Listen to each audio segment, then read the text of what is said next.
Hello friends, welcome back to my channel. आज हम पढ़ेंगे कंपनी के द्वारा राजस्थान में परिवर्तन। जो प्रशासनिक कंपनी के द्वारा राजस्थान में जो प्रशासनिक परिवर्तन किए गए, हम उनको पढ़ने वाले हैं। एक तो रेजिडेंसी, जिसमें कौन कौन से स्टेट आते थे, जैसे मारवाड़, जयपुर और मेवाड़ आते थे। रेजिडेंशियल इलाके में कौन कौन से आते थे? मारवाड़, जयपुर और मेवाड़ आते थे। और स्टेट एजेंसी में बीकानेर, भरतपुर, अलवर, हाड़ौती, टोंक और कोटा झालावाड़, ये स्टेट एजेंसी थे। क्रांति पूर्व राजस्थान का प्रशासन कैसा था? राजपूताना कई रियासतों ठिकानों में विभाजित था। इसमें विभिन्न शासन प्रणालियां अस्तित्व में थी, जैसे कि राजपूताना में प्रत्यक्ष नियंत्रण रखना ईस्ट इंडिया कंपनी के लिए दुष्कर कार्य था। तो ये ना, पहले क्रांति से पूर्व राजस्थान कई रियासतों में, तो क्रांति के लिए प्रत्यक्ष नियंत्रण रखना कठिन था। इसलिए कई राजधानियाँ थीं, सेनाएं, ध्वज, राजा, प्रशासन, सबके अलग अलग स्टेट के अलग अलग ध्वज थे। यहाँ प्रशासन सबका जगह अलग अलग था। इसी कार्य को सफल करने हेतु EIC यानी ईस्ट इंडिया कंपनी ने मेटकाफके ने राजपूताना के विभिन्न राज्यों के साथ संधियाँ की। इन संधियों में निम्न शर्तें थे। एक तो रियासतों का बाह्य सुरक्षा ईस्ट इंडिया कंपनी करेगी, इसके बदले रियासतें खिराज देंगी, यानी रियासतें उनको पैसा देंगी, और ईस्ट इंडिया कंपनी रियासतों के आंतरिक मामलों में हस्तक्षेप नहीं करेगी। जब संधियाँ की गई तो निम्न शर्तें रखी गई थी। एक तो रियासतों की बाह्य सुरक्षा कौन करेगी? ईस्ट इंडिया कंपनी करे, और ईस्ट इंडिया कंपनी रियासतों के आंतरिक मामलों में हस्तक्षेप नहीं करेगी, और ब्रिटिश एजेंट राजधानी में रहेगा। एक ब्रिटिश एजेंट नियुक्त किया जाएगा जो राजधानी में रहेगा। इन संधियों के बाद यह दरमियान EIC ने राजपूताना के सभी राज्यों के मध्य बेहतरीन शासन हेतु राजपूताना एजेंसी का गठन किया, जो कि 1870 से 1948 तक अस्तित्व में रही। तो ईस्ट इंडिया कंपनी ने क्या किया? बेहतरीन शासन हेतु एक राजपूताना एजेंसी का गठन किया, जो कि 1817 से 1948 तक अस्तित्व में रहती है। इसका प्रधान एजेंट कहलाएगा, और जो कि भारत के गवर्नर जनरल के प्रति उत्तरदायी होगा, जिसे AGG कहा गया।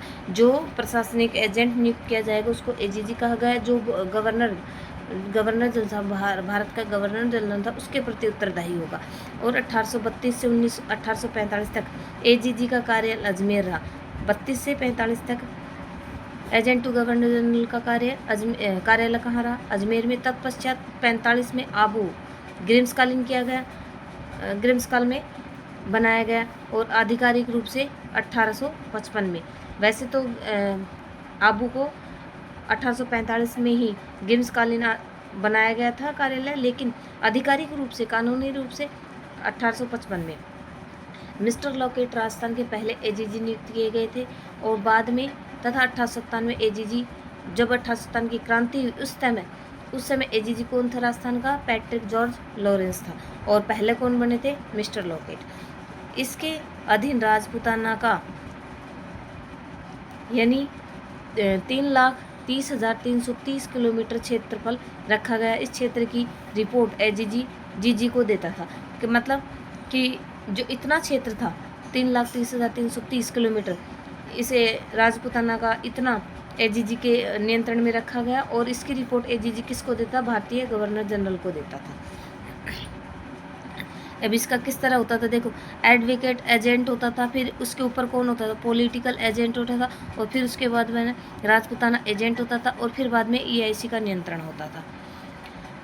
डेविड आक्टरलोनी पहला रेजिडेंट था, और फिर बाद में आरंभिक हेडक्वार्टर रामपुरा, टोंक में, आगरा में, और अंत में दिल्ली मुख्यालय, और 32 में बेंटिंग ने राजपूताना का गठन किया था। AGG ने राजपूताना क्षेत्र के कई उपभागों में विभाजित किया तथा इन उपभागों पर पॉलिटिकल एजेंट नियुक्त किए गए, जो इस प्रकार है। मेवाड़ रेजिडेंसी का गठन कब किया गया? 1898 में गठन किया गया, और इसका हेडक्वार्टर नीमच में, और बाद में उदयपुर हेडक्वार्टर किया गया, और 19 तोपों की सलामी दी गई। और बांसवाड़ा, डूंगरपुर, प्रतापगढ़, कुशलगढ़, बांसवाड़ा, डूंगरपुर और प्रतापगढ़ को 15 तोपों की सलामी थी। नीमच, इसको उदयपुर को, पहले मेवाड़ रेजिडेंसी को 1898 गठन किया गया, नीमच में इसका हेडक्वार्टर था, बाद में उदयपुर बनाया गया, और 19 तोपों की सलामी थी। बांसवाड़ा, डूंगरपुर, प्रतापगढ़ को 15 तोपों की सलामी थी, और कुशलगढ़ को नॉन सल्यूट स्टेट था, यानी इसको तोपों की सलामी प्राप्त नहीं थी। और कैप्टन सावर्स इसका पॉलिटिकल एजेंट था मेवाड़ रेजिडेंसी का। और स्वरूप सिंह महाराणा 1857 की क्रांति के समय कौन थे? इसका क्रांति के समय मेवाड़ के महाराणा स्वरूप सिंह थे। इसका पहला रेजिडेंट जनरल टार था। मारवाड़ रेजिडेंसी की स्थापना 1858। मेवाड़ और मारवाड़ की स्थापना 1858 में थी। हेडक्वार्टर मारवाड़ का कहाँ था? जोधपुर में। और मेवाड़ का हमने कहाँ पढ़ा? पहले कहाँ था? नीमच में था, फिर बाद में उदयपुर में किया गया था। हेडक्वार्टर जो है 3 स्टेट सैल्यूट स्टेट थे। मारवाड़ रेजिडेंसी में 3 सैल्यूट स्टेट यानी तोपों की सलामी प्राप्त थी। जोधपुर को 17 या 19, कई जगह 19 भी दिया है, कई जगह 17 दिया है। तो जोधपुर को 17 से 19 तोपों की सलामी, जैसलमेर को 15 और सिरोही को भी 15। मैकमोहन इसके पॉलिटिकल एजेंट थे। किसके? मारवाड़ रेजिडेंसी के पॉलिटिकल एजेंट कौन थे? मैकमोहन थे। और तख्त सिंह राजा यहाँ 1857 की क्रांति के समय यहाँ के राजा थे। बीकानेर स्टेट हेडक्वार्टर बीकानेर में था और 17 तोपों की सलामी प्राप्त थी। और सरदार सिंह 1857 की क्रांति के समय यहाँ के शासक कौन थे? बीकानेर के सरदार सिंह। अलवर स्टेट हेडक्वार्टर अलवर था और 17 तोपों की सलामी प्राप्त थी इसको। और विनय सिंह इसके शासक थे। नॉन सल्यूट स्टेट था। और निमराना नॉन सल्यूट स्टेट कौन सा था? Neemrana. East state agency Bharatpur का हेडक्वार्टर भरतपुर हेडक्वार्टर को कितनी तोपों की सलामी थी? 17 से 19। और करौली को 17 तोपों की सलामी थी। धौलपुर को 15 या 17। मॉरिसन पॉलिटिकल एजेंट था। 1857 की क्रांति के समय जसवंत सिंह प्रथम यहाँ का भरतपुर का शासक था। जयपुर रेजिडेंसी की स्थापना कब होती है? 1821 में होती है। जयपुर हेडक्वार्टर था और तोपों की सलामी कितनी थी? 17, 19। और किशनगढ़ को 15, 17। लावा को नॉन सैल्यूट स्टेट था, तोपों की सलामी प्राप्त नहीं थी। विलियम ईडन जयपुर का पॉलिटिकल एजेंट कौन था? ईडन था।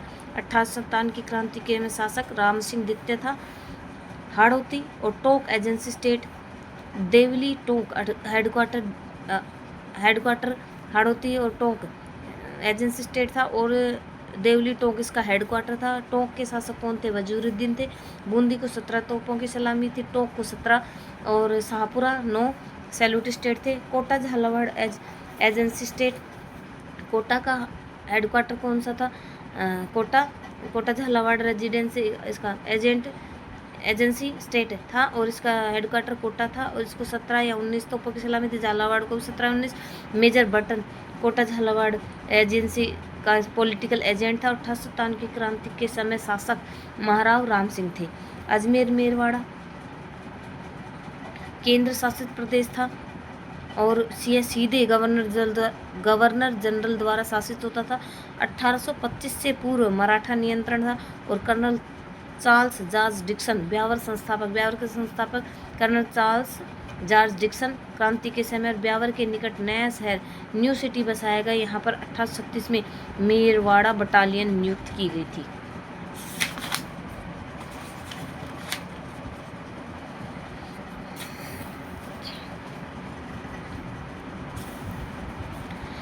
कंपनी के नीचे कौन था? AGG governor. और फिर इसके नीचे कौन था? Political agent. और पॉलिटिकल एजेंट के नीचे कौन? एडवोकेट काम करते थे। रेजिमेंट, बटालियन, ब्रिगेड और फिर डिवीजन में डिवाइड थे और कोर्प्स में। इस प्रकार राजपूताने ने अपना वर्चस्व नियंत्रण स्थापित करने के बाद ईआईसी ने इन रियासतों के मध्य शांति व्यवस्था स्थापित करने का हवाला देकर रेजिडेंसी के व्यय पर ईआईसी के द्वारा प्रशासित सेना गठन करने का निर्णय लिया गया। इस क्रम में निम्न सेनाएं एवं छावनियां गठित की गई। मेरवाड़ा बटालियन कब गठित की गई? 1822 में। और हेडक्वार्टर ब्यावर मेरवाड़ा बटालियन का हेडक्वार्टर ब्यावर था। 1822 में इसका गठन किया गया। मेवाड़ व मारवाड़ द्वारा व्यय वहन किया गया। जो इसमें मेरवाड़ा बटालियन थे इसका व्यय मेवाड़ और मारवाड़ राज्य द्वारा वहन किया गया। मेर रेजिमेंट मेरों के दमन हेतु बनाई गई थी। शेखावटी ब्रिगेड हेडक्वार्टर झुंझुनू था। वह जयपुर के द्वारा वहन किया जाता। स्थापना 1835 में की गई थी। हेनरी फॉरेस्टर प्रथम अधिकारी बने थे। जोधपुर लीजन भीलों के दमन हेतु अजमेर में 1836 में गठन किया गया था। जोधपुर लीजन का गठन भीलों के दमन हेतु 1836 में गठन किया गया था।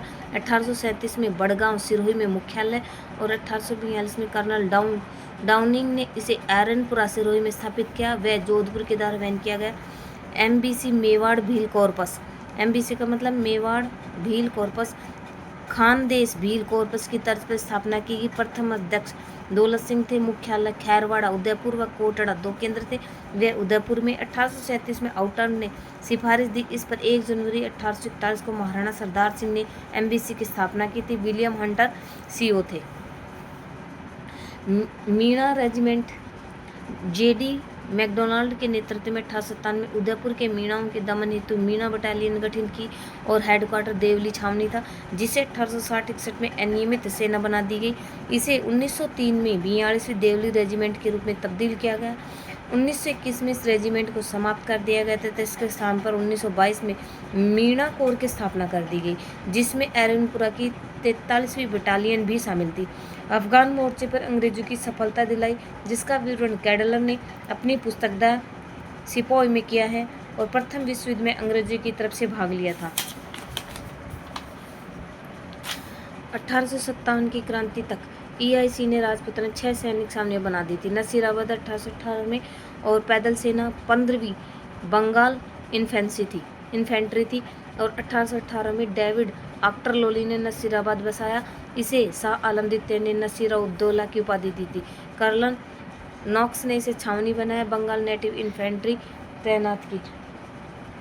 सबसे बड़ी व शक्तिशाली छावनी 1861 में प्लेग फैला और इसकी आड़ में विलियम मार्टिन व गोविंद ने धर्मांतरण करवाया। 18 जून 1847 को डूंगजी व जवाहर जी ने लूटा था। ब्यावर मेरवाड़ा मेर रेजिमेंट और कोटा कैंट टोंक देवली टोंक घुड़सवार पैदल थी और मेजर टोमे ने 1835 में इसका गठन किया। कोटा कैंट का मेजर टोमे ने 1835 में किया और 368 रुपये में जमीन खरीदी थी। कालांतर में छावनी का उपयोग जेल के रूप में किया गया। यह WW द्वितीय के कैदी रखे गए थे। वर्ल्ड वार सेकंड के कैदी रखे गए थे। किसमें?